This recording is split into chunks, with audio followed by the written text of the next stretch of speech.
సంవత్సరంలో పట్టిసీమ పూర్తి చేసి 130 టీఎంసీ నీళ్లు తీసుకొచ్చి కృష్ణా బ్యారేజ్ దగ్గర వదిలిపెట్టి కృష్ణా డెల్టాను స్టెబిలైజ్ చేసి అక్కడి నుంచి ఆ నీళ్లు రాయలసీమకి లేకపోతే నాగార్ సాగర్ రైట్ మెయిన్ కెనాలకు నీళ్లు ఇచ్చిన పార్టీ తెలుగుదేశం పార్టీ. నేను దాంతో ఆనందపడలేదు. వైకుంఠపురంలో బ్యారేజ్ కట్టి లిఫ్ట్ ఇరిగేషన్ పెట్టి నక్రేకల్కి ఆ నీళ్లు తీసుకొచ్చి రైట్ కెనాల్ ద్వారా మీ అందరికి నీళ్లు ఇవ్వాలని ప్రణాళిక తయారు చేశా. నేను ఉంటే అవి కూడా అయిపోయేది. ఇక్కడి నుంచే పెదకూరపాడు నుంచే వెళ్ళింది, అవునా కాదా అని మిమ్మల్ని అడుగుతున్నా. ఏమైంది? ఈరోజు మొత్తం పోయింది. పోలవరం 72% పూర్తి చేశాను, పరిగెత్తించాను. ఏవైతే సమస్యలన్నీ పరిష్కారం చేశాను.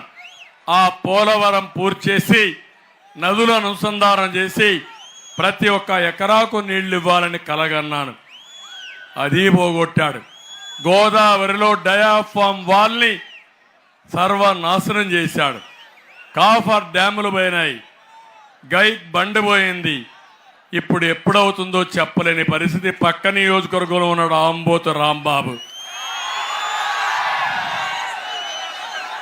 ఆయన సాగునీటి శాఖ మంత్రి. ఈయన ఓబీసీడీలు ఏబీసీడీలు తెలియవు ఆయనకు. ఇలాంటి వాళ్ళని పెట్టి రాష్ట్రాన్ని నాశనం చేసే పరిస్థితికి వచ్చారు. ఈరోజు రాష్ట్రం భ్రష్టు పట్టే పరిస్థితి వచ్చింది, అభివృద్ధి ఆగిపోయే పరిస్థితి వచ్చిందని చెప్పి నేను మీకు తెలియజేస్తున్నా.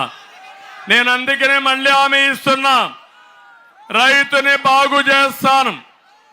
అన్నదాత కింద ప్రతి రైతుకి 20,000 రూపాయలు ఆర్థిక సహాయం చేసి సబ్సిడీలు ఇచ్చి సాగునీటి ప్రాజెక్టులు పూర్తి చేసి రాష్ట్రాన్ని సస్యశ్యామలం చేసే బాధ్యత, రైతుని రాజుగా చేసే బాధ్యత మాది.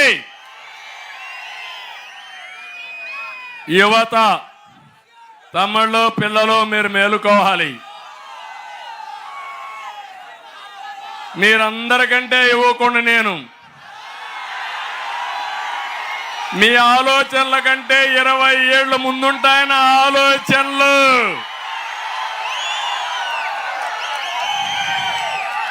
రెండు 2000లో చెప్పాను నేను విజన్ 2020. Hyderabad number 1 city. ఈరోజు మొన్నే నేను చెప్పాను 20-40 ఏళ్ళలో 100 సంవత్సరాల స్వాతంత్ర దిన సందర్భంగా ఇండియా విల్ బి నెంబర్ 1.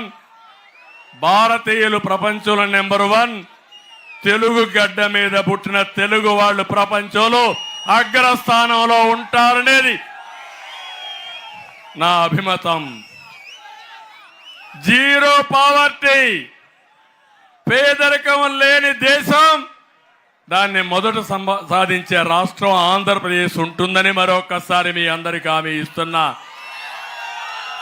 దీనికి కావాల్సింది తెలివితేటలు కావాలి. నాలెడ్జ్ ఎకానమీలో ముందుకు పోతున్నాం.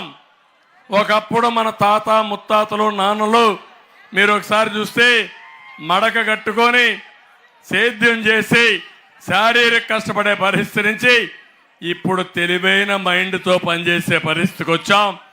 ప్రపంచానికి కనుసన్నల్లో శాసించే పరిస్థితికి వచ్చామంటే అది నేను ఊహించిన ప్రపంచం అని చెప్పి నేను మీకు తెలియజేస్తున్నా. అందుకే ఈ రాష్ట్రంలో ఉండే యువత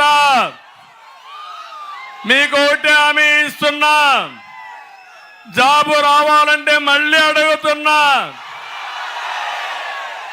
నరేంద్ర మోడీ గారు భారతదేశాన్ని అగ్రస్థానంలో పెట్టాలంటే అందులో తెలుగు జాతిని అందరికంటే ముందు తీసుకుపోవాలని నా సంకల్పం అని మరొకసారి మీ అందరికీ హామీ ఇస్తున్నా. 20 లక్షల ఉద్యోగాలు మీకు ఇప్పిస్తా, మెగా డిఎస్సి పెడతా,